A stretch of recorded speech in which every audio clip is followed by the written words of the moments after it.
Hi, hotel style veg kurma எப்படி செய்கிறதுன்னு பார்க்கலாமா?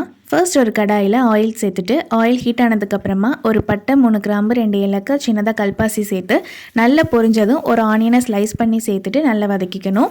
இப்போ ஒரு டேபிள் ஸ்பூன் அளவுக்கு இஞ்சி பூண்டு பேஸ்ட் சேர்த்துட்டு அதோட ராஸ்மெல் போனதுக்கப்புறமா ஒரு குட்டி தக்காளியை சேர்த்து நல்லா வதக்கிக்கணும்.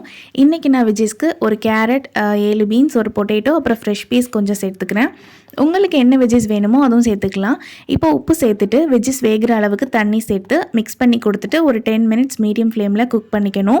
ஒரு மிக்ஸி ஜாரில் ஒரு கைப்பிடி அளவுக்கு தேங்காய், 2 பச்சை மிளகாய், கொஞ்சமாக புதினா, 1 டீஸ்பூன் சோம்பு, ஒரு பட்டை, 2 கிராம்பு, 1 டீஸ்பூன் கசகசா, 6 கேஷ்யூ சேர்த்துட்டு தண்ணி ஊற்றி நல்லா அரைச்சி எடுத்துக்கணும்.